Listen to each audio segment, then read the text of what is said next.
Welcome to Continue Mission Radio with Captain James McCormick. By veterans, for veterans.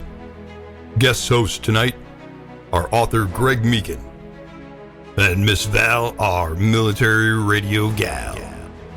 Continue Mission starts now. You got me headed to the left, headed to the right, headed back and forth, but baby, it's alright.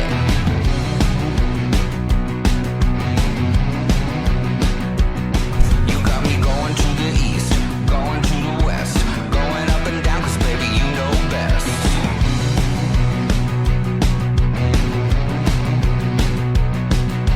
All day, all night, running around, I'm never gonna stop because you never settle down.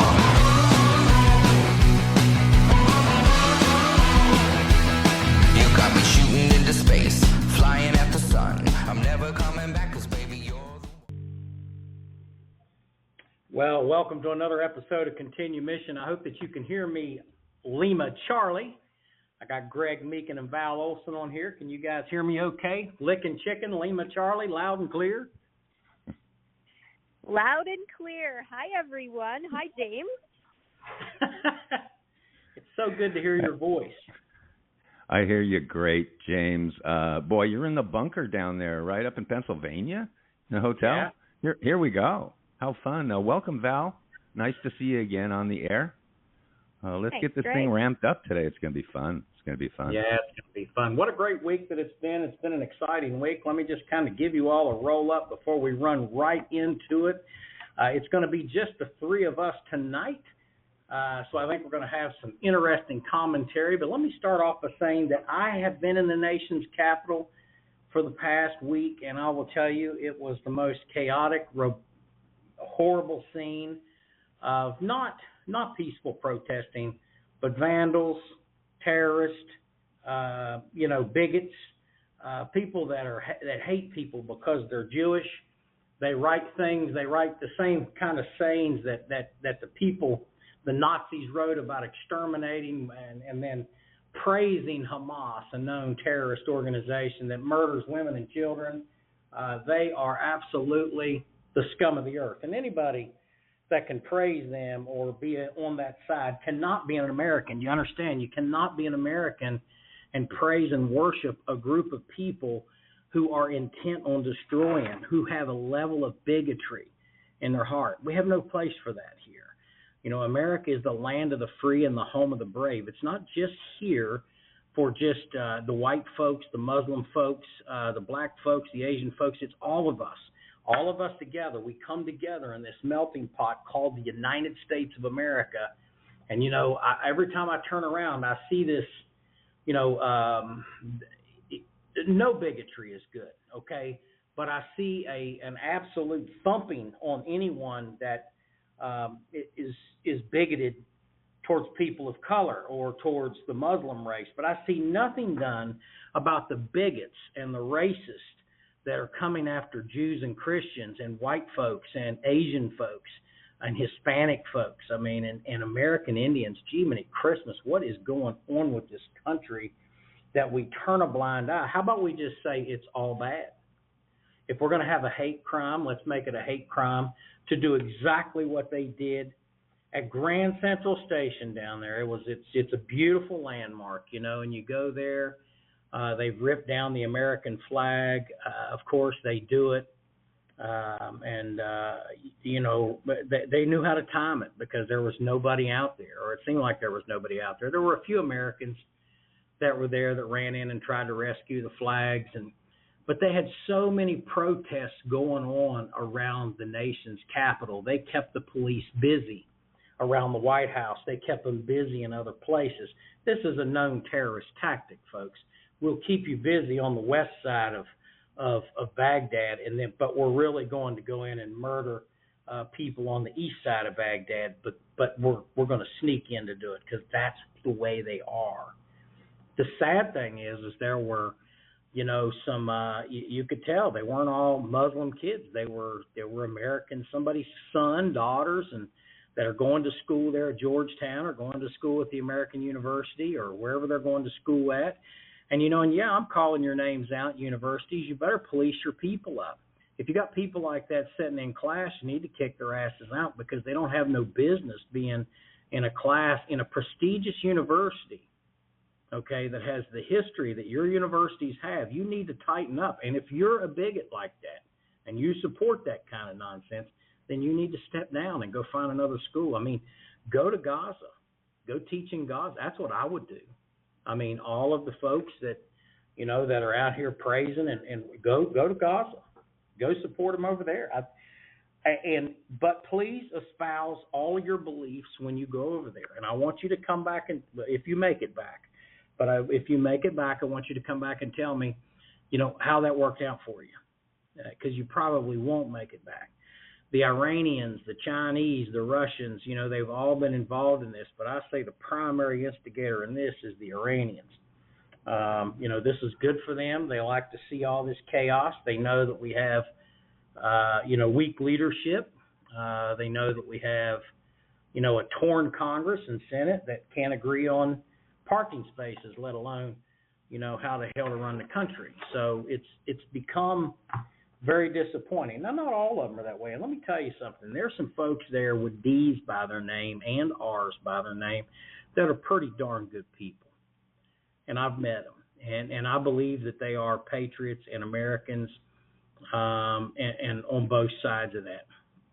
So I'm not going to buy or espouse to the, the hard right stance that, if you got a D by your name, you're automatically a communist. I don't believe that at all. I believe that kind of talk and rhetoric is what gets us in this position, because then it pushes people to say, well, if you're going to call me that, then I'm just going to go ahead and be that. And the same goes for the other side when the Democrats say, well, you're just a bigot, misogynist, all of these other things. Yeah, but you got a serious level of bigotry.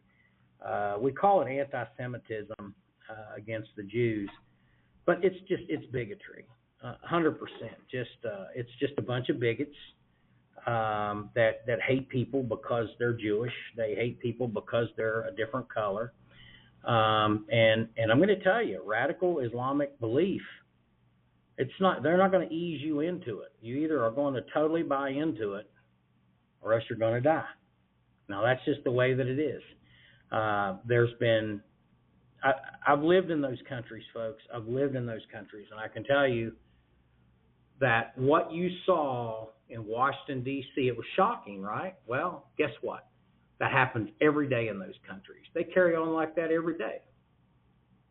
So if you want that here, then you just keep on and feeling sorry for them, and because they'll cry and whine. I mean, I'm trying to think. There is an animal, and I know I'll get accused of comparing them to animals, but there is an animal that will feign their illness, their sickness. They'll act like they're, I think it's I don't know, maybe it's a sea snake, maybe it's the wolf. It's different animals that will do this. They'll act like that they're down or they're, but all they're doing is they're waiting for you to let up so that they can come in and they will rip your throat out, 100%.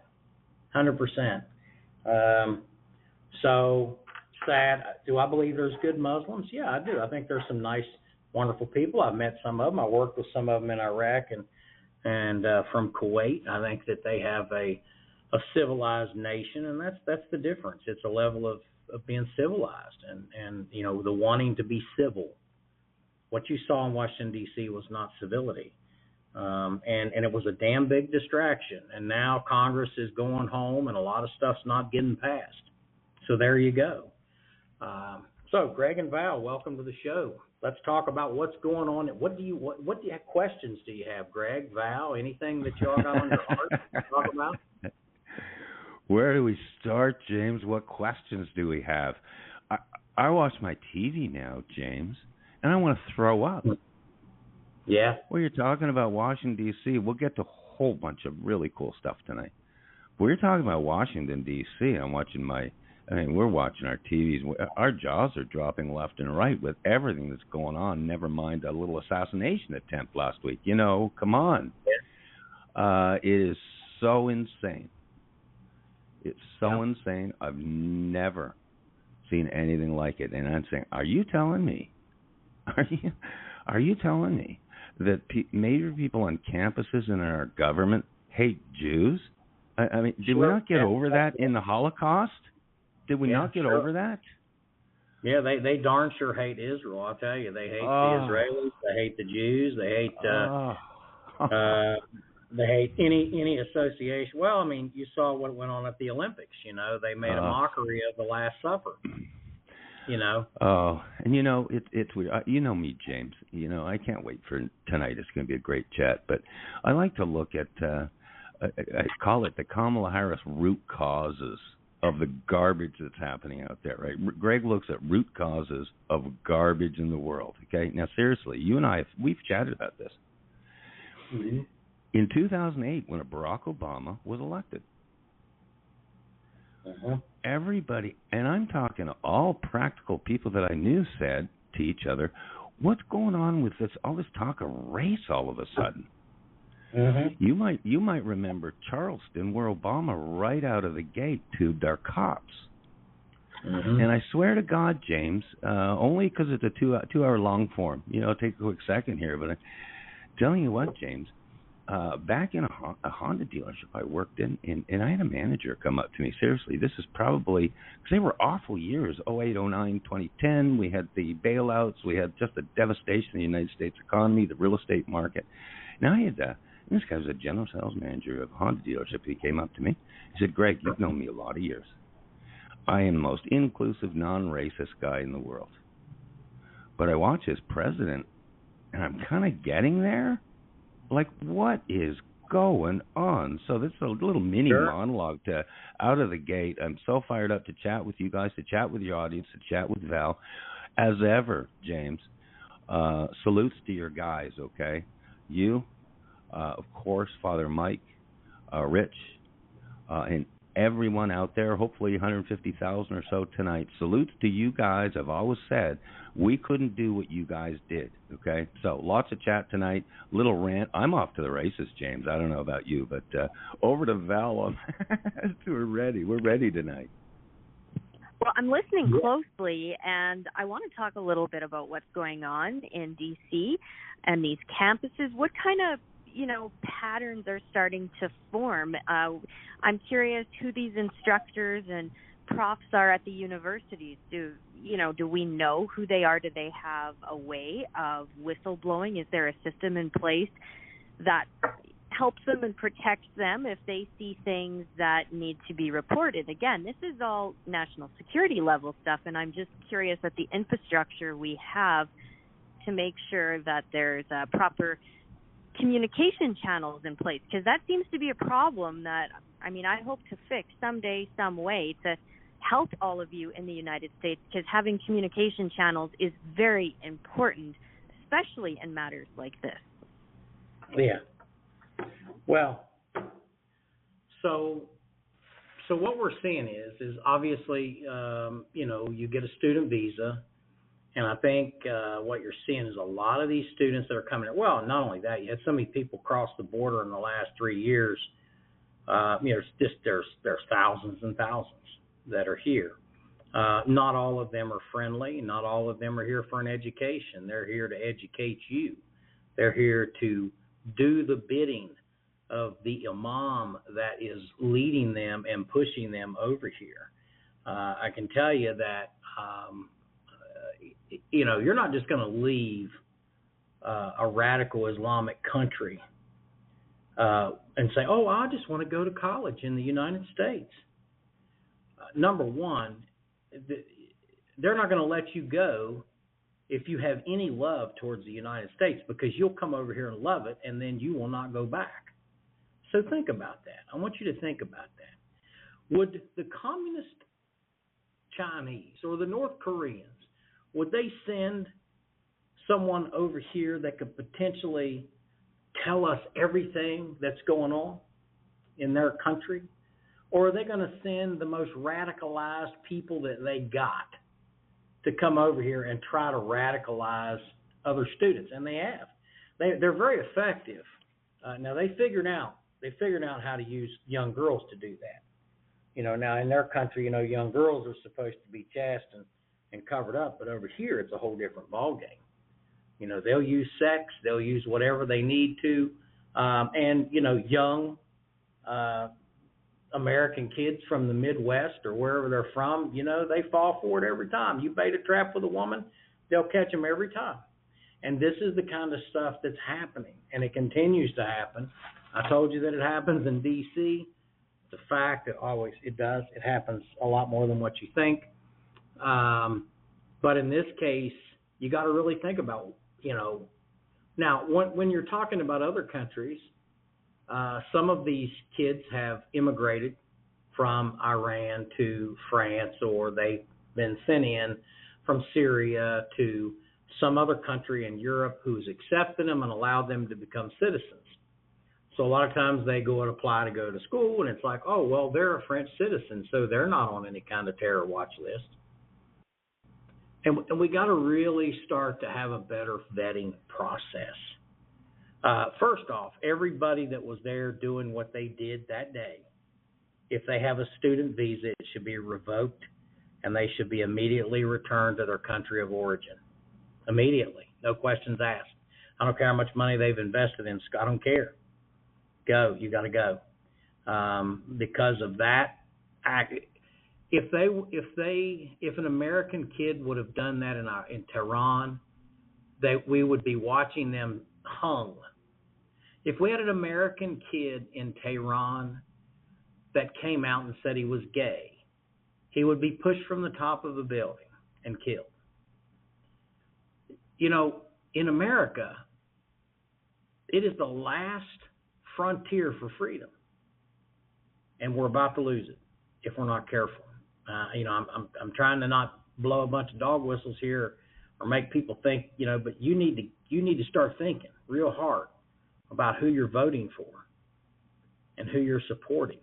And you need to start exercising your right as a citizen. Start calling your congressmen and your senators and tell them to immediately put an end to this nonsense. So, yeah, that's my thoughts on that, Val. Thanks for the question. James, yeah, I think it was sometime during the 1960s where the value of United States citizenship was treated like toilet paper, man. Our previous generations took bullets and much worse to protect our Constitution. Somewhere, I think it was in the 60s, and is now just steamrolling to the devaluation of United States citizenship. They're now being looked at as voter blocks. You know? Sure. So I'll tell you what, no matter what, my question, I'm just so, I feel so heartfelt listening to you, because everybody I know right now is pissed off, James. Sure. And we're pissed off. I mean, we're pissed off. Yeah. You know, you've been screaming at us for 7-8 years about Trump. You've been right in front of us, Baghdad Bob, lying out your ass. You look us right in the eye and you lie. We can't get transparency. We can't find out from a Secret Service director what our statistics are. We've had enough. And my question it always comes down to the same thing, and that is, can we even fix this mess? Because it is a grease fire, and you saw it this week, and I'm watching it, and I'm listening to my sources and stuff from around the country, and the big question is, can we even fix this mess? I'll tell you one thing. I've listened to Donald J. Trump quite a bit since a couple of weeks ago when someone tried to kill him. And I'll tell you what, and reading through his platform today, I think it's 18 or 20 things. He's going to try and fix this mess. It's going to start with executive orders, and we'll go from there. It's going to start with executive orders, and we're just going to go from there. And I do not know, honestly, because people ask me every day, James, can we get out of this? Seriously. And the debt and everything else. And I continue saying, I'm going to continue saying glass half full. We might not fix it, but we got to take a chunk out of the bear here, okay? We got to get some momentum. We got to take it down a notch here and get this thing squared away starting November 5th. And if anything, I will forever keep my glass half full, saying no. I see and I hear, and I even hear tonight on a show like this, You're not going to keep us quiet this time around. You're not going to keep us quiet. You can't keep your garbage covered up. May 2024 be the year of transparency, and 2025, transparency and justice. And indeed, can we fix this mess? Maybe not right away, but we can take a bite out of the bear, and it's going to start with Donald Trump. Yeah, well, that's really good. What do you think, Yeah, Val? that's really good. Oh, I like what you're saying, Greg. I think that's a great idea. And, you know, I think start small and then we go big. And I'd be really interested in recruiting from both sides, the Republicans and the Democrats. You know, just a small little room. We don't need a big conference room. We don't need a whole floor in the White House. Just a tiny little room, tiny little table. And we start recruiting and inviting some of these, what will be the brain trust to fix this mess, to clean it up. We start small. We don't want we're not interested in turning it into another circus act. This is for the real strategists, the big dogs, the ones who know what's going on, who aren't afraid to sit across from each other and fix this. When you gave that visual, that example of an American boy over in Tehran, and you know what would happen to him if he said he was gay? His head would be chopped off, just like that. Now, what if that happened domestically? What if that happened in the United States? And if we just keep letting this stuff going, keep letting it go, keep letting things slide, what do you think's going to happen? That grease fire it's going to be a level 5 community dumpster fire that they can't put out. So I think it's time to sit down around the table and really start putting these solutions out, because there are people that you're rubbing shoulders with, James, that you're seeing in the halls, and they want to be a part of coming up with the solutions, and they want to hear from both sides. So it's people like that I want to recruit, global scale. And from there, we will sort this mess out. And that's what we're seeing with Donald Trump. I said weeks ago, he needs to unite from both sides, and that's what's happening. I'm hearing Democrats, I'm hearing liberals like never before. They have an opinion about what took place in that assassination attempt. They see through it. And so this is really, it's waking people to a new level of wanting to fix this mess. So I'm really encouraged tonight. I'm excited. I'm in an undisclosed location joining you guys from Alberta. And there are patriots coming out of the woodwork. I think my phone number is on a tell-all board somewhere, because I'm just getting people left, right, and center coming up to me from all levels, telling me what's going on, telling me the dirtiest and grimiest of situations that are happening at the hands of their government, and I'm not holding back. So, let that kind of bravery spread across Alberta and Canada and the United States, and we're going to fix this. Val, I'm so proud of you. We're 20 minutes into the show, and you haven't called Canada communist yet. I'm so proud of you. I'm so proud of you. Thanks. Hey, shout out, James. You've been following Val's story really closely. She's up in Alberta. Shout out to her. I'm thrilled that she can get a connection, because it's touch and go up there now, Captain. So shout out to you, Val. I know you're in an undisclosed bunker up in Alberta. You're our AB51 gal. You're my connection to Canada. And hats off to you. If I ever get an opportunity to chat with the 47th President of the United States, Donald Trump, I'm going to ask him if he can commute your sentence to Justin Trudeau's Canada. Can he grant you asylum like he should? Someone who's got 5 years deep in Florence, Arizona, as a homeowner, a church mom, a homeschooler, invested in her community, invested in freedom and the First Amendment, the Second Amendment, has 163 clips alone of Val Olson on my YouTube channel. She's been bringing it She's back in Alberta. Long story for everybody out there, but this is a special heartfelt shout out. And may you be granted asylum by the president or something to get you down to the freedom of the United States. There you go. I didn't think I was going to go off like that so quick, James. I apologize. but reaching out, I'm so thrilled to have you on the show, Val. And James, I'm so thrilled. You have so much going on in your life. And if you would, just for me, can you catch us up? You have been in the grease fire. Can you tell me a little more detail of the vibe that's going on there? A bit of the Kamala stuff. It's just crazy. Maybe touch on the assassination. But give me 5 minutes of James here and really give me Washington, D.C. catch up, including what you're doing with your incredible association, the Vietnam Vets Boys. Yeah. Well, let me just say this, but. First off, I am so honored to be working with the Vietnam veterans, and let me tell you why that I'm so honored. Is because this is a generation that if there is any generation that has a reason to complain or argue about their treatment and mistreatment, both pushing them into Vietnam in many cases, by the draft. But then the way that they were treated coming back, it's that generation. But let me tell you what this generation did. They took lemons and they made lemonade with it. And what they did was systematically improve all VA health care across America. Now, that came from the Vietnam veterans.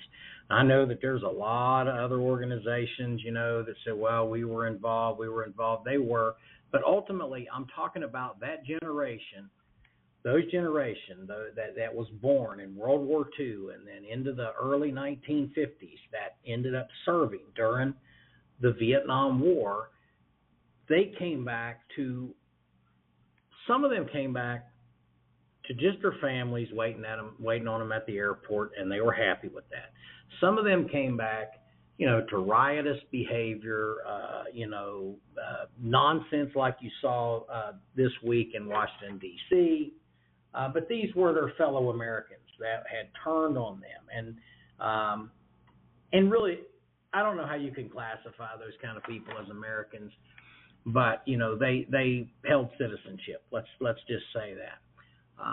And many of them had, burnt their draft cards, had, fled up to Canada, had, got deferment after deferment after deferment, to keep from going. But I'm not talking about those people as much as I'm talking about the ones that took an active participation to injure these guys' souls when they came back. If some of these hippies have come out and apologized. That's what they were called back then. So let's just, so that everybody can identify. So some of these folks have come out and they've said, we were wrong. We're sorry. They've apologized, and they have worked to try to improve and to help the Vietnam veterans. I can tell you several that have done that. But what I'm seeing here recently, and this is going to really rock shit up here, okay? My generation is starting to become that kind of towards those Vietnam veterans, that kind of, but they're not spitting on them at the airport. But what they are doing is they are not acknowledging, especially in the veterans community, you're not acknowledging. Now, I'm a 56-year-old veteran of Desert Storm and Iraqi freedom. By God, I've had my shit shot out of me, so I have a right to say what I'm saying. I watched my dad come back from Vietnam the second time, and it was horrible. We lived outside of Savannah. We lived in a trailer park. He was still in the Army. 74, 75 was just a shitty time. When the Saigon fell in 75, that was the first time I ever saw my dad cry. I'll never forget it. It was just a bad time. And I went to the VA hospital with my dad, probably 1978, sitting in this crowded room, horrible conditions, mouse went running across the floor. I mean, unbelievable conditions that these guys had to endure. Now, a lot of folks from this generation, you weren't alive, so you don't know this. So I'm going to give you this. I'm going to give you the benefit of the doubt and educate you. Because when your ass came home from your war in Iraq and Afghanistan, in Desert Shield, Desert Storm, who was out on that tarmac waving American flags, shaking your hand, making sure that you didn't receive the welcome home that they got? Every tarmac I ever landed on was filled with Vietnam veterans. Some of them were dressed up like motorcyclists, you know. They were, you know, back in the 90s, they were still out, you know, they were pretty rough and rugged guys, you know, back then. You're talking 30 years ago. They were in their 40s and their late 30s and 40s and early 50s. But they were there, man, and they were at the same time simultaneously dealing with the fallout of Agent Orange, the worst toxic exposure issue that's ever hit America. And it's not just didn't just happen in Vietnam. It happened in Johnson Atoll. It happened in Thailand. It happened in bases in America. Okay, so we have thousands and thousands of Vietnam veterans went and served their country, came back, and they die of a cancer. One of them being my father. My father died when he was 52 years old. I watched that man suffer tremendously. So he got a shitty welcome home, shitty treatment at the VA, and then he died in the VA hospital, on September the 2nd of 2000. So I remember this very, very clearly. And so as I'm working in this field and I'm talking to these politicians, I don't constantly remind them of the fact that we have a horrible scar on our country with the way that those veterans were treated. And we've done things to correct that. We built the wall. It took an act of Congress to get the damn wall built. There were people pushing back against building the wall. That's right. In the late 70s and early 80s, when that thing finally got, they finally got the money, they finally got it built.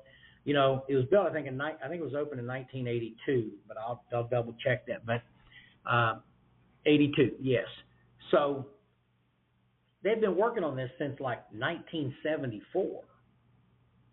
Okay, so it took them almost 10 years to get permission. Then they had to go get the money to do it.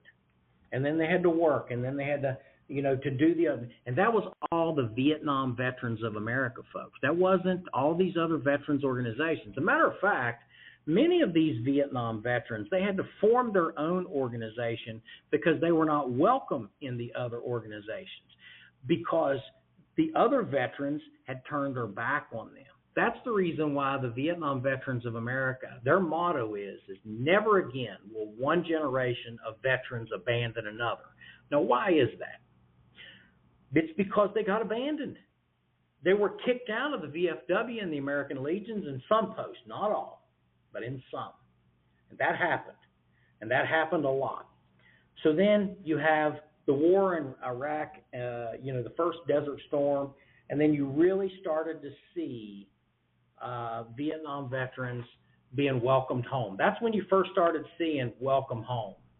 There were signs and stuff that were up, welcome home, Gulf War veterans and Vietnam veterans. So we marched in parades, and there were many Vietnam veterans. Our generation at that time realized, because these were our fathers, we said, when that parade goes off, we don't need to be the ones in the front. These guys need to be the ones in the front. And you need to put them out front now, especially now as they're getting ready to transition. They're all in their 70s and going into their 80s. But we have new generations of veterans that came in. You had this long-ass wars in Iraq and Afghanistan. Bad stuff, guys. I get it. I was there. I fought in the shit. My sons fought in it. Okay? But we didn't lose 58,000 people. I want you to think about that. We didn't have prisoners paraded around Hanoi. We didn't have, all of that, we didn't come home to a country that spit on us.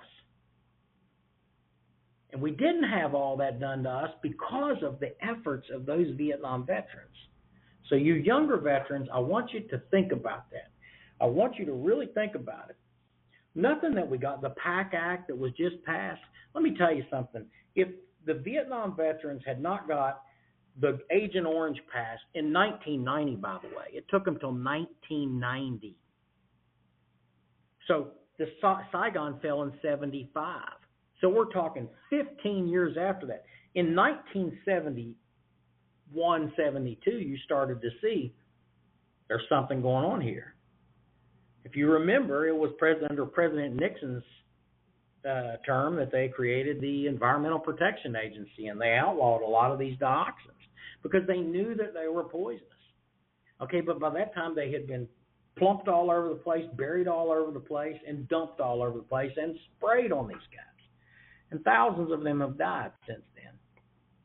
So when we started to see the same thing that happened in the Persian Gulf War with the Persian Gulf War syndrome, which I think was caused by various vaccinations more so than our exposure to nerve gas. But we did have some exposure to that. And that's a fact. That's a proven fact.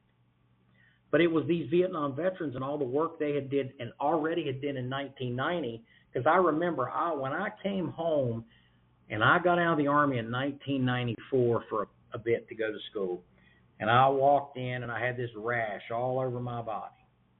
And I talked to a sergeant major, and his name was Phil. That's all I remember, his first name. He's a retired sergeant major from Vietnam veteran.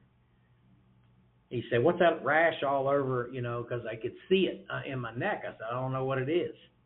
And so he brought me in the office, and I took my shirt off, and I showed him, He said, "You need to get to the VA." That man got on the phone and called the VA and got me an appointment. And he told them, he says, "I see you all are trying to do the same shit to these veterans that you all did to us. And we're not going to have it." And it was Katie bar the door. Then everything that occurred after that was spearheaded by these guys in Vietnam Veterans of America, who then got the support of other organizations like American Legion, VFW, DAV, which was kind of a small organization at the time, and the PVA, Paralyzed Veterans of America. But it was primarily those Vietnam veterans that went out and got that. So fast forward to the recent pass of the PAC Act. There were a lot of people involved in that, a lot of new veterans organizations, IEVA, Iraq and Afghanistan Veterans of America. I'm a member of that, Wounded Warrior Project, all of these different groups that are out there doing great things for veterans. But they totally don't get the fact that you came into an LZ that was not, you came into an LZ that was not hot. You came into an LZ that had already been secured, a landing zone, for those of you that don't know. You came into a landing zone that had been secured and had been prepared for you because of the actions that these veterans did before. So to not recognize them or to walk around and to make statements like, "We have done more for veterans than anybody else," is wrong, because you definitely didn't do it for that generation, because most of you were not even born when that generation came home. So I guess, and I don't mean to go on this tirade, but it's really bothered me, and it upset me, because we're trying to get a Toxic Exposure Awareness Month set for America. We want America to realize that there is a toxic exposure issue among the veterans population. The last 3 damn wars, we've had to deal with it. We dealt with it in Vietnam. We dealt with it. I'm sure we dealt with it in the other ones as well. We had the atomic veterans before that. But we have a problem here. But it's not that we want to sit around and cry about it, but we want to recognize that this is what's going on. And then we want to look at what we're doing now and in the future, so we don't continuously create toxic exposed veterans, and more importantly, their families. Because now a lot of these Vietnam veterans, their kids were born with spina bifida. Their kids were born with cleft palates, to include my sister was born with a cleft palate. James? So I grow up in rural West Virginia, you know, I kick your ass, you make fun of my sister to this day. You know what I mean? I'm telling you. And maybe worse. But it just, nobody really understands what it was like, not just for that veteran, but for that family. And then for, you know, the younger guys and gals who I had served under me, you know, in this war in Iraq, this recent one, it's like, nah, well, you know, those old guys paved a damn pathway for you, and now it's your turn to take care of them. And they're not doing it, and they need to do a better job of that. And I'm going to call them out. Hey, James? Yes, sir. James, a quick question. I'm just enthralled. I just can't believe your conversation here. Question for you. A number of episodes ago, you told me that administration's White House makes a difference. And I'd like to ask you, because we're hearing tragedy from within still the military complex and these guys. These guys are messed up, James, a lot of them. With the new administration, for example, Donald Trump, do you think that Donald Trump will help you go to the next level, will help the Vietnam vets of America, all you great guys? Do you think, of course, administrations make a difference? But talk to me about that a little bit, about how Trump might help you. Well, I mean, yeah, I believe so. I mean, look, I have no problem going in and speaking with him, but I try to talk to all of the administrations. But and let me just say this: I know some Democrats that are up on the Hill, been there for a long time, California Democrats too, that are pretty good folks and do a lot of good things. And I'll tell you, one of them's Congressman Takano from California. Say what you want about Takano, but I'm going to tell you, the guy has always been with the veterans. He has. And I enjoy talking to him. We have very good conversations. He is welcoming. His staff is welcoming. But on the other side, Congressman Boss, the same way. You know, his staff welcoming, that congressman welcoming. And there is an opportunity to work. Now, the Senate is even better. I mean, you got John Tester over there in HVAC, and you got, Moran, Senator Moran. Both of them and their staff are just wonderful, beautiful people, good to work with. So it can happen, but where it's not happening at is in the media.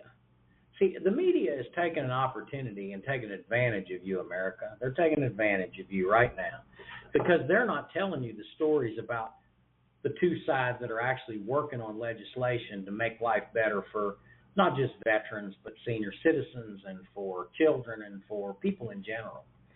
They're not talking to you about that because that doesn't get news. See, what gets news is them cussing each other out, threatening each other, all that. They love that stuff, and you love that stuff as Americans. You know, it's like we have turned the media into a nonstop WWE wrestling type event every damn night. I mean, it is. It's who can say the most bizarre, obnoxious thing instead of saying, hey, let's figure out a way to work this out. You know, that's the reason why I've got people that hate my guts. I'm telling you, I've ran into them many times.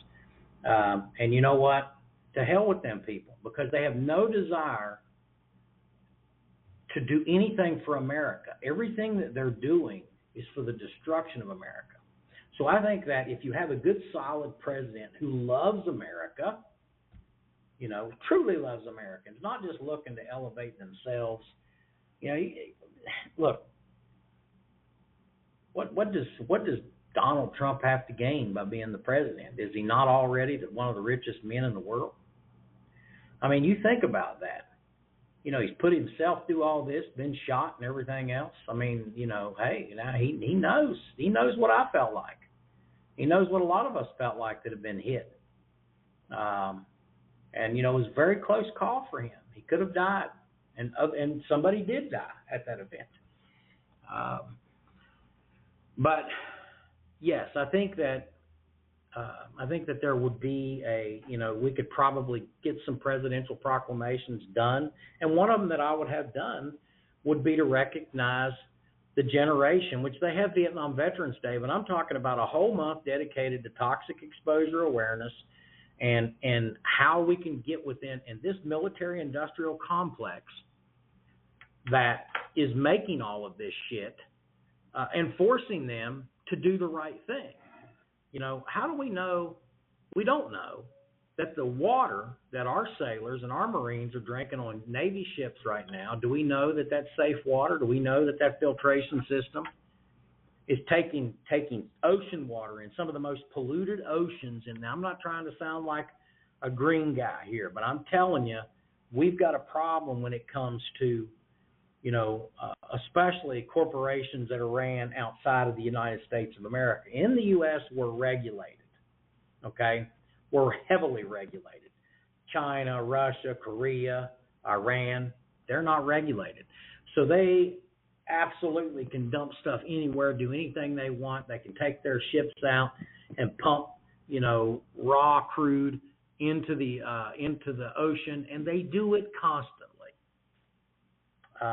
So I think that once we get a good president in, we also need to get a good Congress and a good Senate in. And those that not just there because they want to dominate, but there because they want to do what's best for America. And right now, what's best for America is you got to take care of your veterans. You want to know why nobody wants to join the military? Let me just give you a brief synopsis on that. I've got a son that's 15 years old. He's already received letters from West Point, okay, asking him to come to ball games. He's received letters from the Air Force Academy, the Naval Academy, the Coast Guard Academy. And my son, who never got to meet his grandfather, so he got robbed of that opportunity because he died. He died 9 years before my son was born. So all he does is get to hear, Dad, your dad died when he was younger than you. And he's right. My dad was 4 years younger than I am now when he died. So my son, who's now looking at this, what am I going to do? And then he watched his brothers go to war. Now that he watched them come back, and both of them struggle. Looking at trying to get their benefits and trying to get that was a lot easier on them than it was. And then watching his dad, go through my struggles, since retiring in 2009, and all the bullshit that comes with working in this field. And it's not politics. I'm not a damn politician. I'm here to help veterans. I'm here to help their families. I'm here to help America grow, okay? And there are people that don't want to see that happen, and they're the most anti-American motherfuckers that exist, okay? And those are the people that are out waving the flag sometimes and acting like they're these great big patriots because they strap on a gun and they hold a flag and say, this is my country, but they're really not Americans. They're really not true patriots. So we have to go through and we have to ferret all those out, Greg. We have to ferret those rats out because all they are is opportunists, looking for a way to get their 15 minutes of fame, looking for a way to get a job, get more money. And you'll see, they're known by their fruits because they're always doing ridiculous shit. They're suing their bosses, trying to get money because, their boss threatened to fire them because their ass wouldn't come to work, and stuff like that. Or because, they felt like they yelled at them or screamed at them or something. There's just all this stuff that happens. And they're constantly being evicted from places. They're constantly not paying their damn bills, And we're just filled with this, in both sides. But there's a lot of them in the right side. And we got to get them out because they don't represent this country very damn well. Some of them are retired first sergeants and retired, some of them was kicked out of the military for something. Some of them have never served, but have lied and said they served. And they welcome them in. They say, oh, this is a great patriot because they stand up and they say what people want to hear. And they don't really speak the truth. So we have that going on. And then you have what you saw in D.C. You have really no joke radicalized radical Islamic terrorists, that guys like that my kids will have to fight, you know. But they don't want to go in the military because they look and they see, well, look how my dad was treated. Hell, I didn't even get to meet my grandfather because he died of cancer because of some shit he got in Vietnam. And then my brothers both came back and they were batshit crazy for a while, you know, because of the things they seen and they done and they participated in. And my dad's working in D.C. all the time, and they have to fight for every little damn crumb that we get. So why would somebody's kid want to go to even to West Point? That's a free ride, a full ride for that kid. So, James, I what? Tangent, but you know, that's just where we're at. James, what you're doing is so important. I mean, you are director of government affairs for the Vietnam Vets of America. My feeling is it's mentorship, the U's, the me's, boomers, Gen X's and stuff. We have to teach the Gen Z's and the little alphas who are your son's age, 15. Yeah. And hopefully. Little alphas? What was that? Is that what they call that generation now, little alpha? What do they call Alpha Gen, yeah, the Gen Z's. Gen Z's are pretty much all the first voters right now. They're basically 16 to 26 is the Gen Z's. And then younger than that's the alphas. So most alphas right now are 10, 12 years old. But yeah. I'm looking to a little, as you know, I research this stuff, and my theory is like even the younger alphas, and like your son at 15, we're gonna get a whole generation of little conservatives, little patriots, little teeny MAGA folks. I'm just telling you, because of social media, we can't censor them anymore. We can't censor them anymore because they got the internet. So that said, what I wanted to say is how important your work is, and all you guys. Nobody knows how much. No one knows how much you give and how much time you've given, and I'm talking over the last couple of decades. Yeah, well, it's been a bit there, Greg. And let me tell you, that's, you know, I mean, I worked this gig without pay for decades. And the whole thing is, you don't talk, you do. That's what's all about this. I know Val's just loving this conversation. She's got, you know, we're no talky, let's do, but you do. On the Vietnam Vets guys, I'm very close to it, as I say. I was, you know, James, I was a little young for that. I'm 65 right now, so I was a few years too young for Vietnam, and I was up in Canada. But I was surrounded by Vietnam guys. I had a lot of Vietnam guys in the 80s because I was in the car business. A lot of these guys went into the car business. Even Eddie Floyd went into the car business.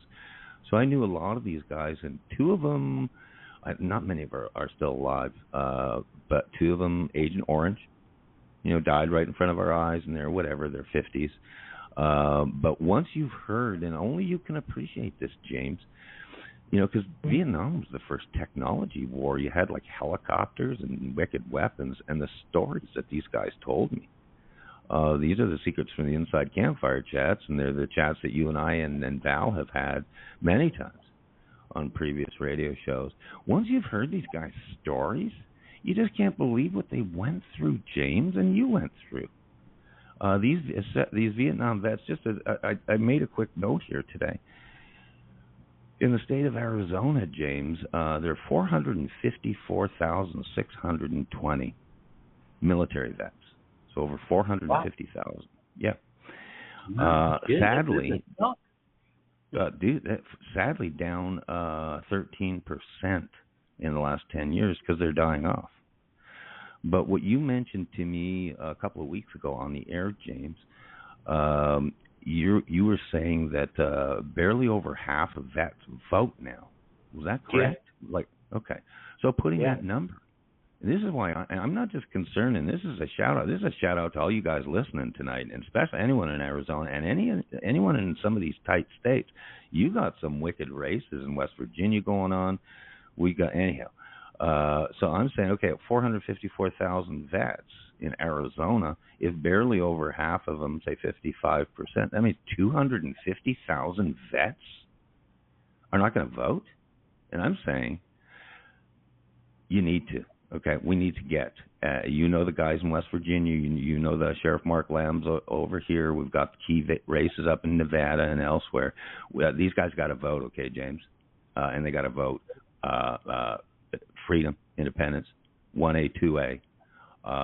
And because there's no way a human being, if they're able to register, if they have a cell phone and an internet connection, everyone's able to vote. Everyone's able to vote. So that's my shout out of the day to potentially the 250,000 Arizona military guys that might not vote. How's that for a hard close right there, James, huh? And let Val, I don't want to neglect Val. I bet you've been ready to chime in. Come James, on, Val, it feels let's like hear the it. old days. You, me, and Val. Miss Val, our military radio gal. Forget Tokyo Rose. We got the Alberta Rose. Take it over. God, James and I need to stop signing autographs with each other, right? Talking. Val, back to you. It's so fun to be back with you. I want to echo what you're saying, Greg. I want to echo what you're saying. 250,000 potential Arizona voters. But I want to just give that sobering number that James, and sadly, it's increasing. We are losing our vets at an alarming pace. And do we know what the death count is right now? On one of your earlier shows, you were talking about how it can be timed down to the minute, and another vet loses his life right here, or her life right here in the United States of America. Yeah. Well, I will tell you that with suicide rates, we're looking between, 2 and 20, and I've heard so many, 22 a day. I've heard that number. If you do the math on all that, it's just by suicides. It's just terrible. But the ones that are dying, because of an illness, a cancer, that's much greater. Now, I'm gonna try to look those numbers up. I don't have it in front of me right now, but I'm gonna try to look that up. But I will tell you that I don't know very many veterans generations that didn't deal with some sort of higher rates of cancer since the Vietnam War. It just seems like cancer has become very prevalent. Now, a lot of folks say, well, they've smoked a lot and all. I'm not talking about lung cancer.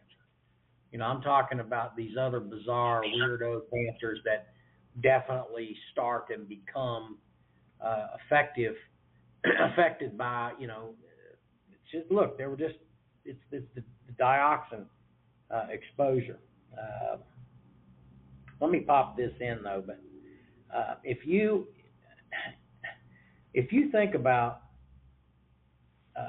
there's a saying says that all of us, when we go to war, we die. Just some of us die in country, and the others of us, we die a little bit more every day. And that's a fact. And that's a sobering fact. And I look in the mirror and I see it every day. I've dealt with issues with cancer and skin cancer and a whole host of shit, the rashes, the this, the that, the stomach problems. But I'm still here, and I'm very, very, very lucky that I'm not dead, but I don't know. I can tell you that nearly 40% of the veterans population are reporting some sort of a toxic exposure. Now that's a lot of dang people.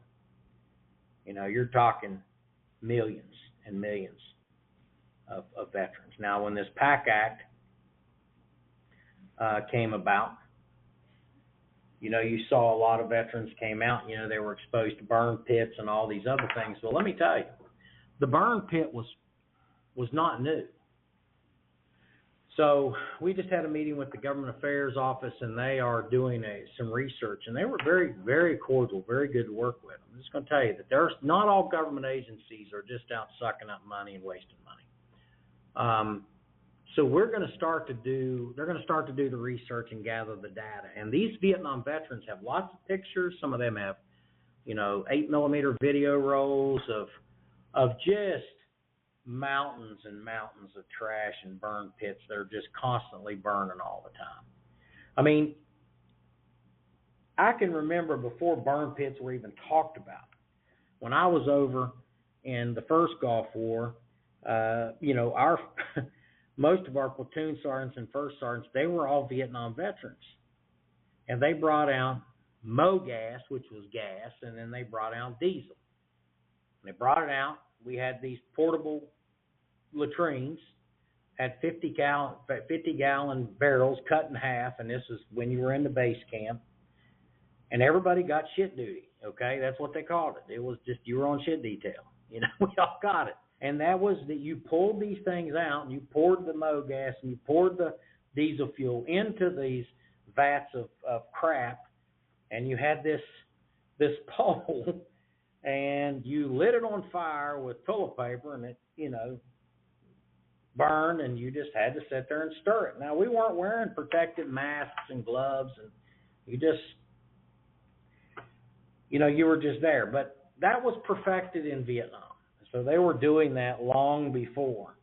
And the burning of the trash and the burning of everything else, I can tell you that when we got ready to do the big push up north in 1991, we had been in this screen line. So we had a lot of equipment, letters, all kinds of stuff, things that we had, for comfort items that were there that we just couldn't take into battle with us. We only had room for ammo and shit to fight with, okay? And so we dug this great big pit, and we started throwing everything into this pit and just lit it on fire. I'm talking road wheels, extra road wheels off tracks. I'm talking batteries, everything. And that fire burned so hot that it melted metal. You have the atomic veterans. Most of those folks are denied benefits related to their, exposure during the atomic testing and the time whenever, people were, working down in these pits, next to these, these nuclear missiles and these warheads and everything else. And we're talking going back into the 50s and the 60s. And some of those guys are still alive. So, you have the PAC Act that came out, which was great, but the PAC Act is not covering everything else. And this is where my generation needs to step up and say, hey, we can't leave these other generations out on this, especially when it comes to this, these exposures to these burn pits. We'd be foolish and stupid and to say that, well, it didn't happen until our war. Bull crap. They've been burning bodies and burning stuff since the Roman legions. Okay, that's just the way that it's been.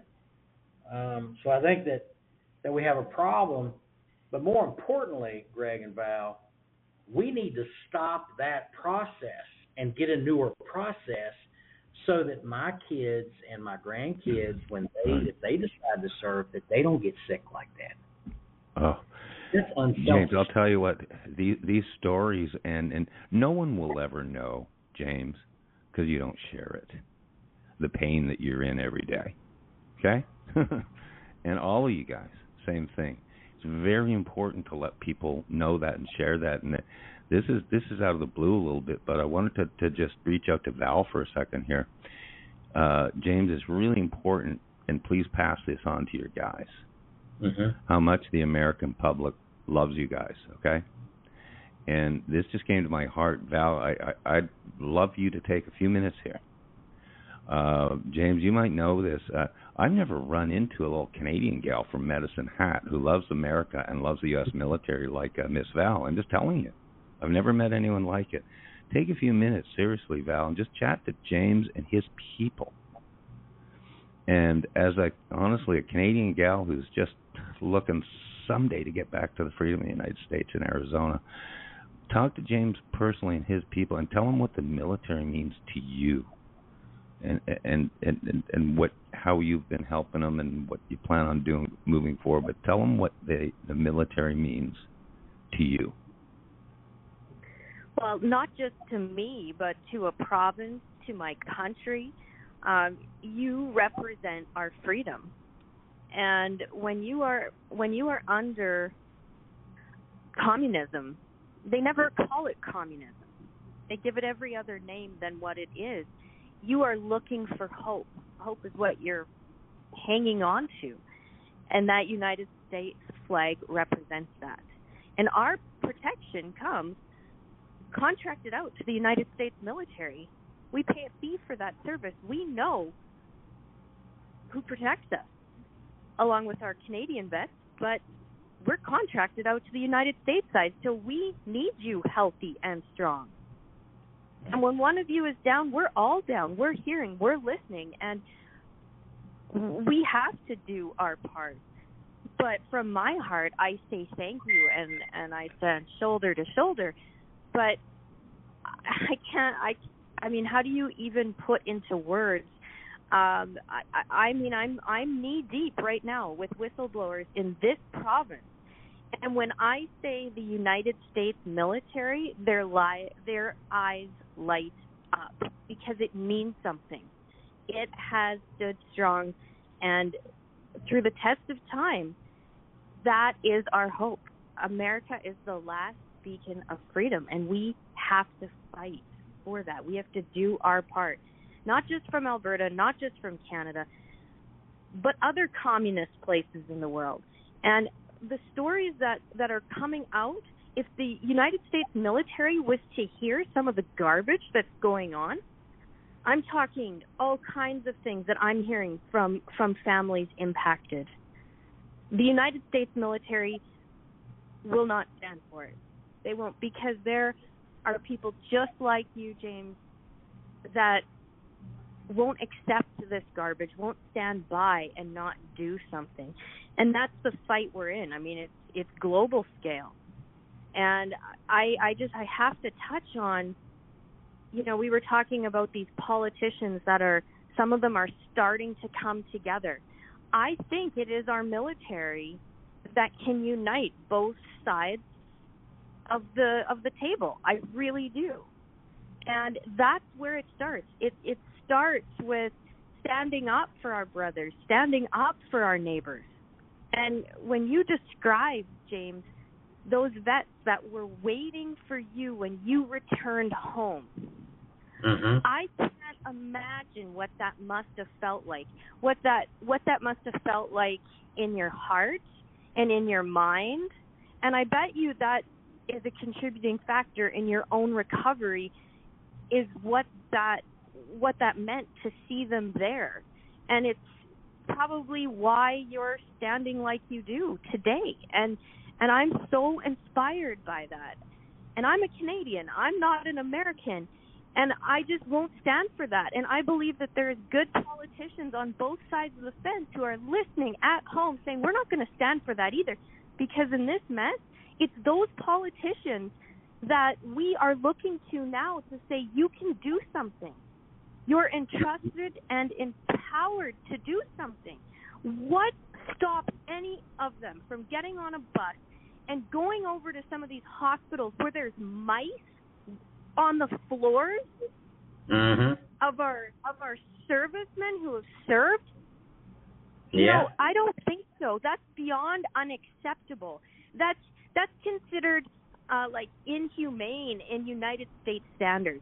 And we're not going to tolerate that. The public isn't, and the politicians, the good ones, they're not going to stand for that. That's crap. And that cannot happen here. And so I am just, calling on these politicians from both sides. This is how we unite. We unite through strengthening and getting our guys and girls, getting all of them coming around, all generations, and getting some regulations. This isn't rocket science. Regulations work. So let's make it happen. We need pencils and papers and sit around, and we need to document this. This is historical mistakes that are happening generationally. Enough. it stops now, not on my watch and not on those politicians' watch, because we're going to let them know that we know and they know, and the timer is on. I think that's what we have to do. We have to put the timer on this, and we have to set some goals, and we need to achieve some results. Are you guys with me? Yeah, absolutely. Here, here. Here, here. And James, guys like James are leading the way. Fill me in a little bit, James. You talk all the time about again doing actual pieces of legislation you're trying to get through, and you've had some successes already with the VVA. Give me a quickie on that, even to catch me up on what are you going to be working on legislation wise, and probably I'm sure you'll be putting off stuff, maybe putting off stuff till January when you get a receptive president. Another story. That's another story. But go ahead. Yeah, no, we're working on several things. One of them is to improve access to medical treatment for not only the veterans but the kids that are born with the disabilities, and there's a lot of them out there. I mean, it's a very eye-opening experience to witness this. So that's important. The other thing is recognizing the toxic exposure issue, but more importantly, forcing the change so that we have look, nobody should be drinking poison water, man, or water that eventually, like look what happened with Camp Lejeune. Well, you've got a whole new thing out there with PFAS and still got residuals of Agent Orange type dioxins that are still out there floating around in the oceans and in the soils, and people are still getting sick. I mean, and but it doesn't have to be that way, because there are systems that we can put on these ships that would really do a great job, not only desalination in the desalination process, but then filtering that water to where it's extremely filtrated to where you don't have all of that in there. And, when you're using systems that are 30 and 40 years old, well, then I'm telling you, you're missing a lot of stuff, because a lot of things have changed. So that's one thing that we're working on as well, which this is why I love these Vietnam veterans, because they're out there saying, look, we have to take care of our kids and our grandkids, we have to take care. We're going to die soon. I've been in so many meetings and heard them say this. These wonderful people, the most unselfish people I've ever met in my damn life, when they stand there and say, everything that we're pushing right now, not a damn thing's going to help me, but maybe it'll help the future generation. Maybe it'll help my grandkids or your grandkids, because they don't want to see any generation get treated the way that they got treated. And that's that's the most unselfish group of people, the most decent, humane people. Hell, it don't get any better than that. They are the type of people that plant a tree under which shade they will never get to sit under. And I can't remember who said that, but there said, blessed be the man who plants a tree that he will never be able to sit under the shade. But they plant that tree for the next generation that comes. They are leaving a legacy because they know they're going to die. They've accepted that. But, how could you not work your ass off for people like that? It's just for me, it's like, every one of these guys, I think, well, if my dad would be alive, he would be just like these guys. But unfortunately, he died at a very young age. And I'm very bitter about that. I am. And I get bitter, when I think about, people that actively work against taking care of not just their generation, but the future generations. The people that are really just up there because they're making $250,000 a year or $150,000 a year, and they're just looking to perpetuate their job. So if we don't get anything passed, if we don't fix everything, if we don't push to fix it, we're going to be able to keep our job, And people like that, I have nothing for. People like that, we had them in the Army. You know, we have a whole video of a group of guys when a camp came under attack, and there was a group of people that chose to go up to defend the perimeter, and there was another group of people that chose to hide and duck under cover. We got people there that are ducking under cover. They probably did it in the war too, just to be honest with you. And you know, they've been able to get themselves into these positions, and they just need to get off their ass and start doing the right thing is what they need to do. I don't care how much money they make, you know, but go out and earn if you're making that kind of money, you should be working they should be working right now, you know. They should be working, you know, 18, 20 hours a day if they're making that kind of money. They don't want to hear that, Greg. You know, I mean. Isn't it frustrating? I mean, just literally every day. Give me the old-fashioned. You know, give me an old-fashioned crook like Richard Nixon. You know, compared to these losers these days, dude. Oh my God! You know, give me an old-fashioned lush like Bill Clinton. Come on, the old days. Give me a stained dress, not this CIA stuff. You gotta be kidding. You know, anyhow, welcome to Bill Clinton, Clinton, George H. Bush, right. You know, Ronald Reagan. Those guys, you know, they got shit done. I don't, you know, I mean, look. Oh yeah. Talk about Clinton and stuff, but you know, wouldn't you rather have Bill Clinton right now? Well, people don't know, James.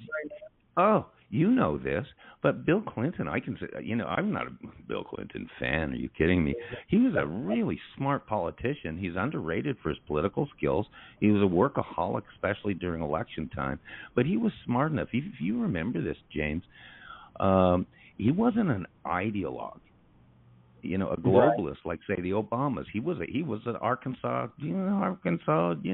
white trash guy that made it good. You know, he was groomed like JFK was, seriously. But Clinton was smart because he got his ass kicked in the first 2 years after he was elected, 1992, and to the point, and it was almost getting to Biden numbers that'll never be that bad, right? But anyhow, he's smart enough because people don't remember the contract with America with Newt Gingrich. And he got his ass handed to him, Clinton did, in the midterms, but he was smart enough to pivot, worked with Gingrich, check by check by check on the contract with America. The economy came back, and Bill Clinton got reelected. But he was smart enough. And by no means a Clinton fan, but those are the old days. These are brand new days. I don't trust my government. I don't trust my Secret Service, my FBI, my CIA. I'm learning more stuff about Butler, PA, that is really bothering me, James. I'm naive. I'd love to say, yeah, it's a lone wolf. Here we go. Typical white kid, you know, with a personality problem. But and I really want to just almost be naive and think that. But I'm very concerned with what I'm seeing and hearing, or just hearing behind the scenes. And you know what I'm talking about. So we'll know more as time goes on. But in the end, just looking for hopefully transparency and justice somewhere down the road, somewhere. I think I know Val has the same feeling about it and stuff, but just hats off. Can I quickly add in? Sure.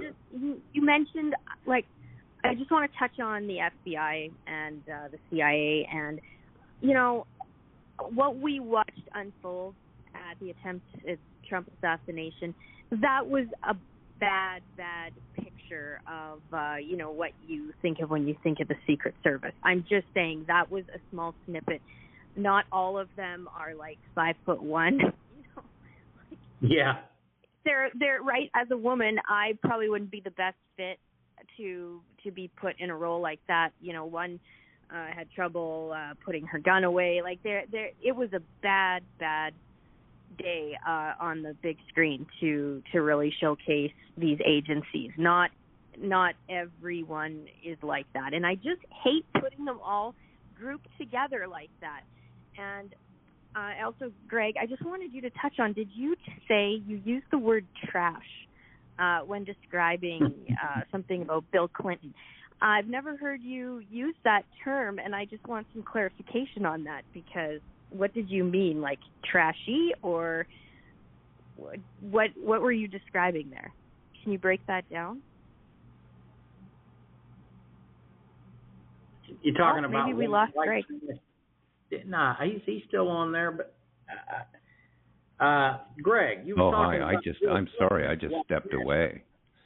Shame on me. I just stepped away. Did you just bring me up, Val? Oh my God, yeah, I'm ashamed. I did. Stay under the bus. I don't know what you were talking about, Bill Clinton. And did you say white trash or trashy, or what were you talking about there? It sounds like a story, and I didn't want to miss. I've got my paper and pen here. Oh, Bill Clinton. He's from Arkansas, right, Captain? I mean, yeah. he was a single mom, trailer park type of guy. I say he was groomed because I think you've heard of these stories. I mean, he from a very young age, if he was, he was enamored with JFK, and he was kind of in those circles. But he was just a regular guy. Scoop is here. The way he got through college is he climbed onto Hillary Clinton's money. Hillary Clinton supported him through university. How about that? Really? But and then he ended up being, again, it's just the most insane presidential campaign I've ever seen. He got, if I remember, Captain, 43% of the vote, became president. I mean, he had the Jennifer Flowers affair for 12 years. He became president. Everything changed morality-wise and everything else, but he weren't no silver spoon guy or anything. Bill Clinton was, the word groomed is a strong word, but he was definitely destined, very much like Obama was selected in 2004 after a speech, in DNC speech. You just select them, you groom them, and they end up being a president. How about that? Yeah. Well, look, I think that the best presidents have always been ones that have come from, the ranks or whatever, that have lived a life where they've had to struggle a little bit. Now, look, Donald Trump has had a good life. I mean, there's no doubt about that. I mean, he was given a lot of opportunities that a lot of people were not given, but I think that he's managed that quite well. And now some people hate the man, and there's nothing you can do about that.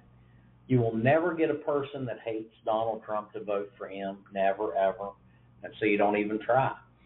But what you do is you have to just kind of look at, the proof is in the pudding. Like when we talked about Bill Clinton just a few minutes ago. Now I did not vote for him, but when he was the president, I didn't feel like our country was, being taken over by, a bunch of lunatics. I feel that way now. His border policy was as tough as Trump's. He had a tough border policy, Captain. Sure he did. He had a tough border look, and his wife, Hillary, as crazy as, it might sound, she was pretty damn tough on criminals too. I mean, she talked about bringing them to heel. So, Oh, yeah. I'll tell you what, the left, they were scared to death of Hillary Clinton. Younger people need perspective here, Captain. Hillary Clinton is considered, quote, a right-wing hawk to a lot of the folks on the left because she had a hawkish, a muscular foreign policy. She did. Yeah. So a lot of that stuff made Bill and Hillary Clinton underrated in that way. Seriously. Yeah, I think I think it's sad what they've become now. They've just become they fall in line, with the Obamas, and that's a concern right there. Is the level of influence that man still has on this country. That should be a concern. Sorry, Captain. I'm sorry. I got to interrupt here. Who do I think I am? Rich Kilblane?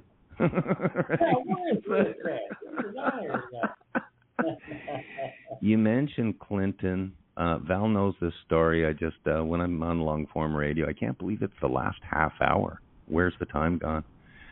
But the Bill Clinton thing, I might have said this on the air. You might have heard this, Captain, but I know Val knows the story.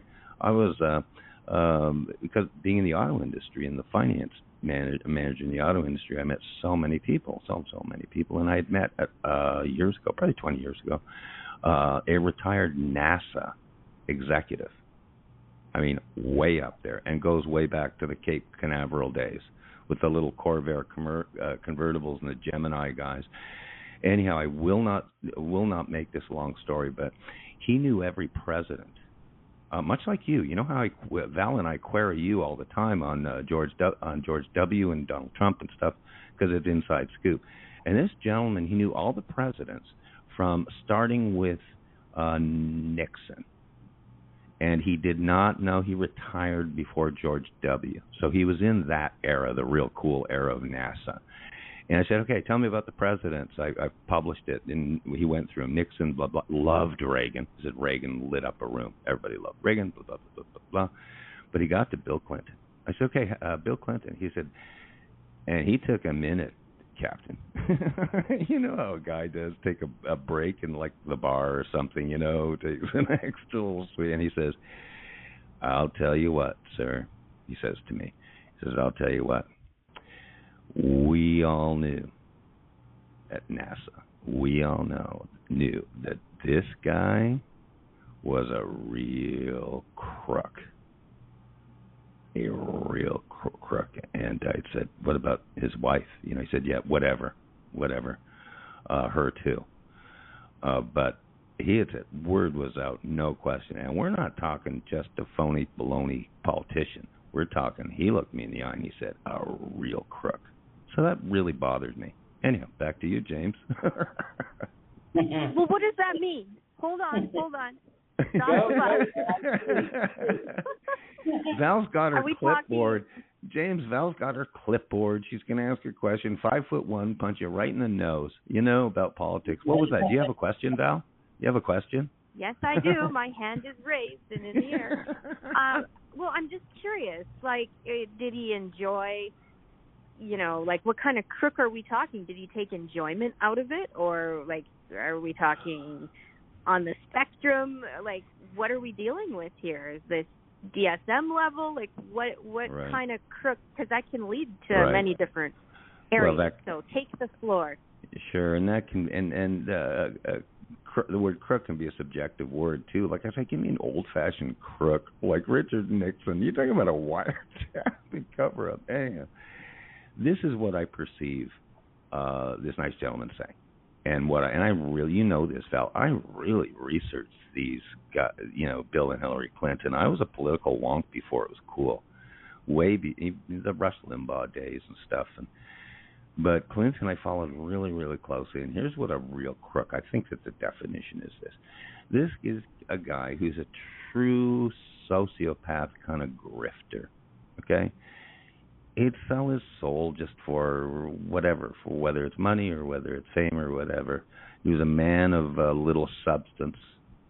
But a real crook is someone who will cross the constitutional line. And we've talked about it many times on radio. Cross the constitutional line, as I say, in it for him, in it for Bill. But bottom line, if you really, I'll bet you history will not be kind on Bill Clinton. As far as, I mean, start drilling, I'm not getting into details on whatever. Start drilling into things like the foundation and raising money for, and where'd the money in Haiti go, and this and that, and this and that. Just bottom line, quote, a real crook, without foundation, without moral fabric. Does that answer your question? It's not specific as far as what would he do, but I think it would translate to policy and to whatever nefarious stuff goes on behind the scenes in government, that he'd be the worst offender. But mainly a sociopath. Everyone said, Val, Clinton was a real magnetic guy. He would look you in the eye, get you wrapped into his kind of charm, and he promised the world to you, right to your eye, right in your eyes. And then the next day, not even remember your name. Just one of those guys. But very captivating and obviously very electable because he's the shining star of the Democrat Party. Imagine that. Imagine having Bill Clinton, as a mentor or a figurehead or whatever. But that's where the Dems have come. But there you go. Wow. Thanks for that, Greg. Val, let's talk a little bit about your dilemma. What's going on up there? Tell me what's up with you.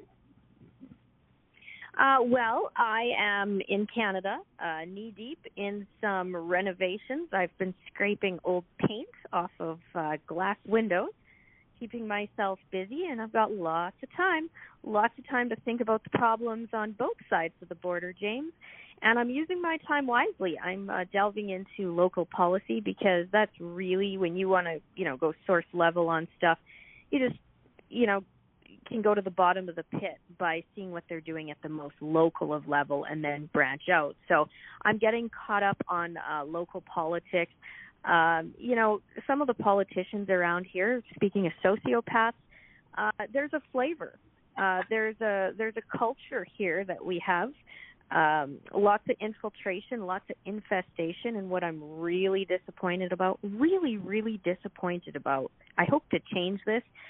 I'm having some meetings, just at local restaurants, and kind of hashing out some of these. You've probably heard it is making international news headlines, how there's some Alberta politicians in power that were brought in advance information, national security concerns, that there were attacks that were planned and plotted against the United States of America.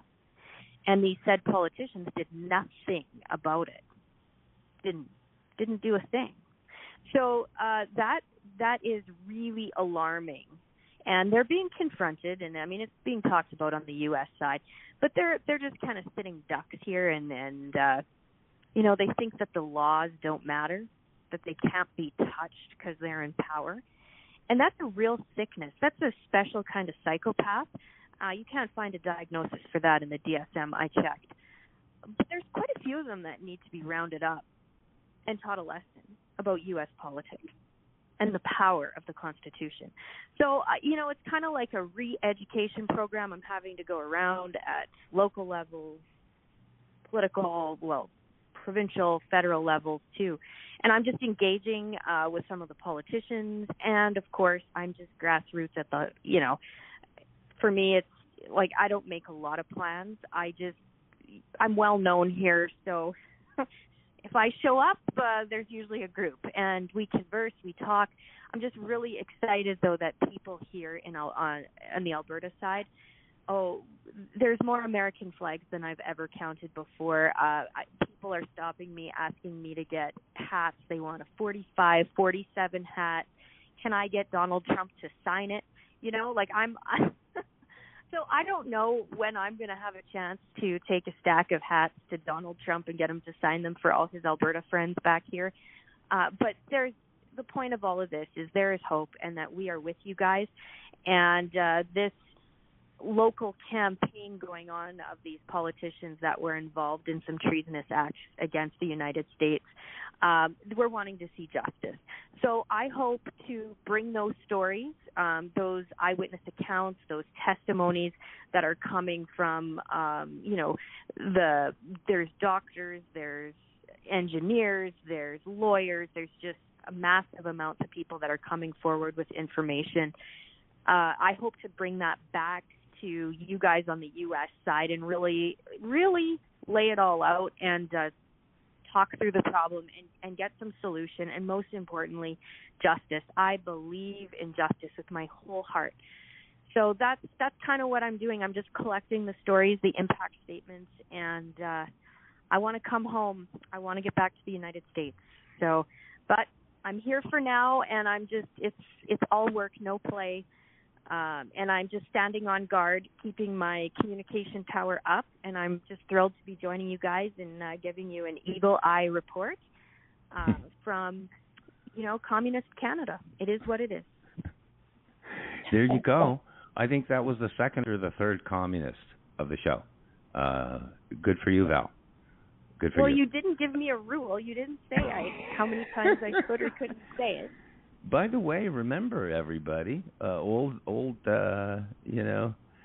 Greg here with his reverie, where I say this is the team. This is you, me, James McCormick, Val Olson, and Greg Meakin. We are the trifecta of freedom, right? We've done Val and I. Guess what? I think this is show 53. You and me working together, and Captain, you and me. Sometimes a combo with Val and stuff. Show number 27. How cool is that? So we're all back in the fold. I really do mean it. This has been a wonderful, wonderful group of 3 radio folks working together. It looks like there's about 20 minutes to the hour. And one thing before my pre-dementia kicks in, I do wanted to give you and your guys an Arizona update because it's the last show before Tuesday's primary. On Tuesday, it's the only primary going on in the country, so it should get a lot of attention. So before we finish, I'll turn it back to you here, James, but before we finish, I would love to do a little Arizona update. And also, as I say, an update on Val, how we can contact her. I've got my contact info, and also you, James, how can we help the VVA, Vietnam Vets of America? What can we do and take action to get behind you? So I'll turn it back to you, and sometime before the end of the show, a little Arizona update. Yeah, no, so we're looking at bringing you guys in as subcontractors. It's not a ton of money, but I'd like to have you both on the same rate, and that probably is going to happen around the 1st. Wow, you busted news. You just broke news. Yeah, very nice. So, and it will be a great opportunity to work with some of the government affairs, get some of this information out, mainly writing press releases, and it's tragically it's not a lot of money, but it is an opportunity. To contribute, and there's a tremendous value in that this could definitely transition into something else bigger and better for sure, which is my hope. So I will let you all know as soon as I get the approval on that. I'm pitching that. Wow. God bless you, James. I was not expecting that. That's beautiful. Val, are you pinching yourself? Did you hear that? Oh, I am. I really am. And I mean, with what James said earlier tonight, I just thinking of these, I can't stop thinking, you guys, about these politicians on both sides of the table that are coming from the Republicans and the Democrats. And some of them are going to be part of this change, right? They're going to be the history makers that stood up and used their power the right way, and they're going to do the right thing. I want to capture those stories. So to be on this team and in this department, I want to meet these men and women. I want to know who they are and what led them to be a part of this change, to stand up and help our vets. So I'm really excited to just get an eagle eye view and be there and just to be here with you guys. I mean, this is it for me. I am pinching myself. Yeah. Yeah. Well, we'll get you. We'll definitely get you to the, get you out to the headquarters as well. So you'll be able to travel back to America eventually, there, Val. So I'm sure. Hey James, you ever heard of a kid in a candy shop? Val Olson in Washington D.C. Kid in a candy shop. How about that? Yeah, we're gonna get her down. That's right. Well, and the good time to come down is is right before Christmas. So that's when we'll probably do that. It's not so damn hot. It's hot right now. I mean, it's on a swamp, and I'm telling you, you feel every bit of it.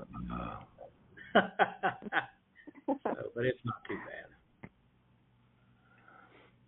James, so anyway, a quick Arizona, just maybe 2-3 minutes. Give us the Arizona update because we've only got like 14 minutes. So go ahead. I know. Isn't it amazing what a night it's been? It's called long form radio. I just feel I've been talking to two dear friends. Quick Arizona update. I like to just kind of update stuff, as you know, James, that you won't read in the newspaper or on the evening news. Just a quick update. I've been in touch with Sheriff Mark Lamb daily, and just things that have not been in the press is number one. This primary on Tuesday. This is the Arizona Republican primary. It's Kari Lake versus Mark Lamb. Whoever wins this showdown on Tuesday will go up against the Marxist, pretends to be military hero Marxist, Ruben Gallego, and for what will be, I say, the 51st vote in the United States Senate. Okay, this is key, big deal. And they're, as you know, James, they're mirroring kind of mini races that are almost little existential races going on around the country. But that said, what you could not get up to this point, you could not get and still can't get are polling numbers. Everybody, the East Coast press for the most part has just said, has put Kari Lake as almost an automatic winner, Mark not even in the running, blah, blah. And I drilled down into one statistic I wanted to share with you and your people, just especially your Arizona guys. Those guys need to vote Mark Lamb.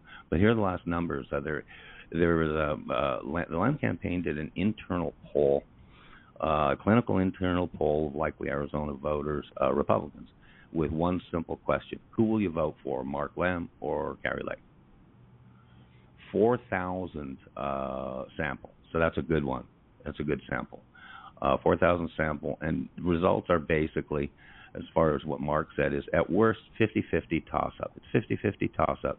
And some demographics are leaning up to 63% Lamb. The two demos that Kari is really struggling in, Kari Lake, is the McCain Republicans, James. They loathe her. I mean, she kicked them out. She just broomed them. And also Kirsten Sinema Independents, a powerful group, and they broke to Sheriff Lamb 2-1. I told Janelle Lamb, his wonderful wife, who Val knows, she had a wonderful soup Sunday with Janelle last month. I told her I'm all in for Mark. I'm picking him to win still. On Tuesday, the election's going to go down and on Wednesday, I told him on the 31st, I'm broadcasting, and I'm going to broadcast one of two things: a victory party for Sheriff Lamb in his Senate run, or a victory party for Sheriff Lamb finally being back in the private sector and free to do business with probably a 7 or 8 figure brand. So there you go. That's an update. I really want to bring people up to date on the polling numbers. There's other inside scoop and stuff. I just haven't heard good things about Kari Lake lately, being diplomatic. And also she never gets back to me, which disappoints me. But that said, I encourage everybody to vote for Sheriff Lamb. I believe he's going to win. It's one of the most amazing grassroots campaigns I've ever seen. But in that update, and either back to you or Val, I know we're going to be wrapping up the show, but definitely like that. Yeah, I'm going to jump in here. Greg, I'm not diplomatic. I think anybody who's listening from Arizona, get out and vote for Sheriff Lamb. Kari Lake recently apparently offered Mark Lamb if he would drop out of the race, to be Director of Homeland Security. Okay? Since when can Kari Lake make a call like that? And that is unacceptable as far as I'm concerned. And she accused someone else of trying to bribe her out of the race earlier this year. So that just gives you a little image into what's going on in that campaign. It's not good. I don't like it. Very good. Very good. Yeah, I think that's an important part, Greg. We have to start talking about some of the reasons why. Sure. Being a news anchor versus someone who is more than skilled, had his life threatened on a daily basis, Sure. can stand up and fight for the community, not just be behind a screen. Right. Like, there's a big Right. difference. There's a big difference. We have problems here at the border. He knows them firsthand. Right. I mean, I can't Right. imagine how many times, he's been shot at. Sure. He doesn't talk about that kind of stuff. I really wish he would. I really wish he would give some of these, just how his career has set him up Right. to be in this role. He doesn't, he doesn't talk about that stuff enough. Right. He's very modest. Right. And I like that, but I think now it's crunch time. We've got someone who reads off a teleprompter versus someone who you can go anywhere in Arizona and you are going to hear how his policies have helped protect and save lives right here in Arizona. So there's just a big difference in these two candidates. So that's all I wanted to add.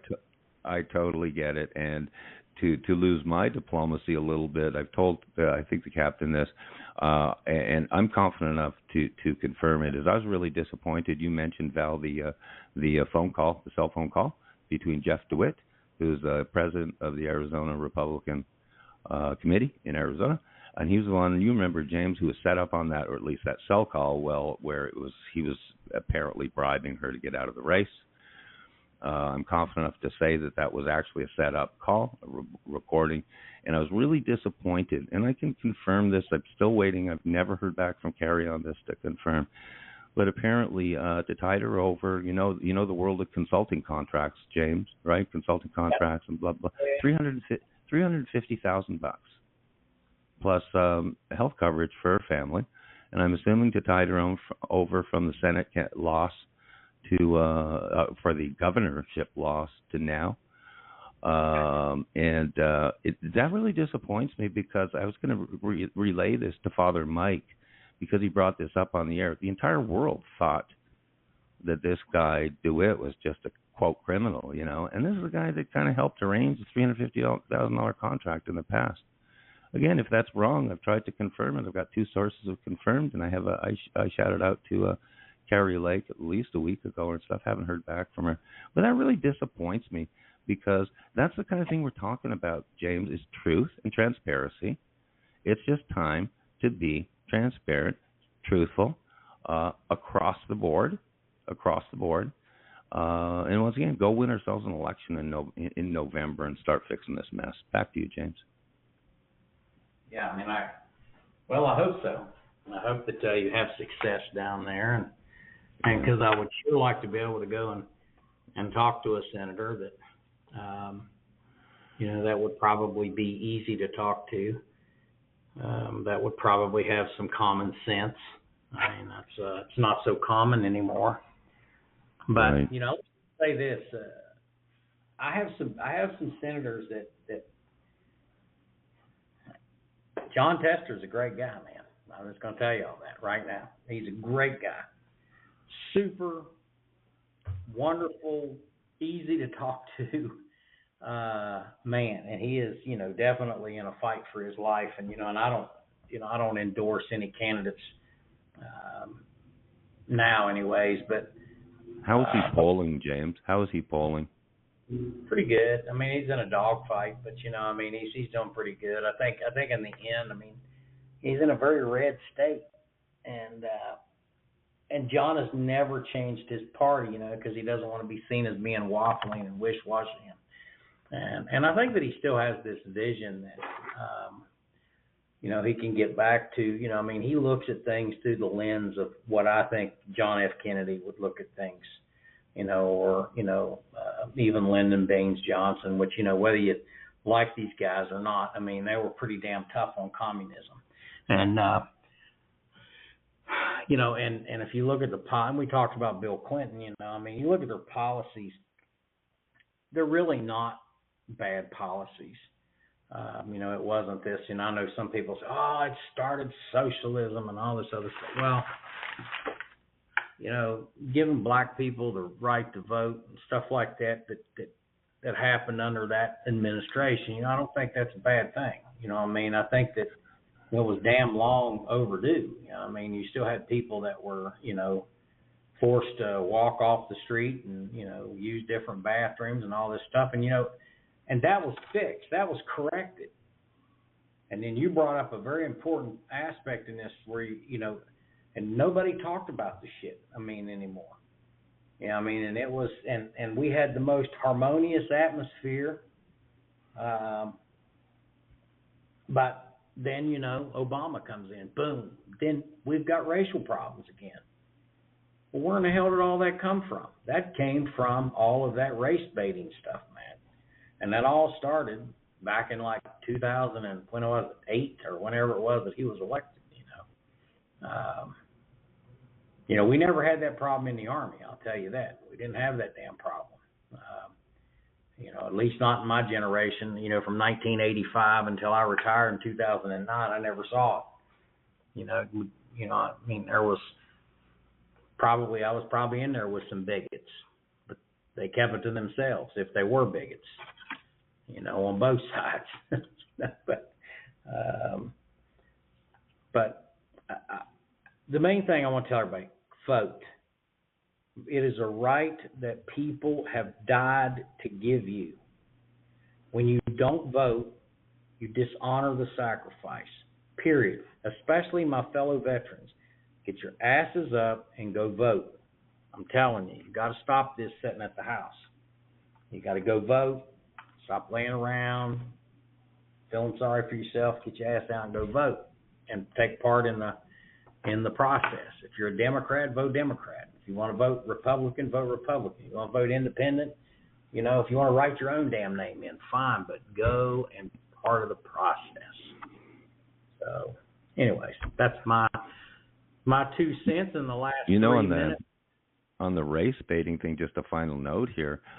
You'll remember the early pioneer race baiting was Jesse Jackson and those guys.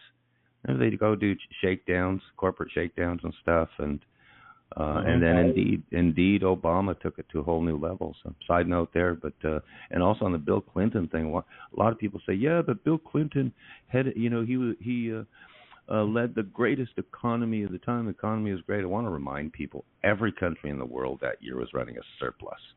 Okay, it was like drunken sailor. Everyone, Canada was running a surplus, James. Anyhow, so don't overrate Clinton there with that DNC talking point. Boy, it's been fun tonight, guys. It's been fun. Yeah, it's been fun. Val, you want to close us out? We got 2 minutes and 36 seconds left. I'm going to let you have the last word. Did we lose her? Greg? Did I lose you? Wow, no, I'm here. You hear me okay? They cut her out. Sorry, I was on mute. I was reading. Okay, here, I'm coming back. I'm taking the mic. So, zip your pants up. Let's go. So I really liked, James, when you touched on, I took some notes. You were saying the VBA to-do list as of January 2025, some of the goals. So number 1, improve access to treatment. Number 2, recognize toxic exposure. Number change. 4, no more drinking tainted water. And 5, I've added to the list, get out and vote. Because people have died fighting for your right to do it. Get your ass out and vote. You got to use the word ass. All right, we'll change it. Get your ass out and vote.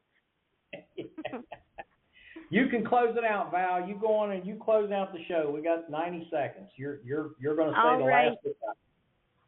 Okay, I am saying good night to all of America. This is Continue Mission with Captain James McCormick, Rich Kilblain, and Father Mike, and Greg and I, and Kim in the background, too. We're all saying good night, and God bless America. Good night, everybody. Amen.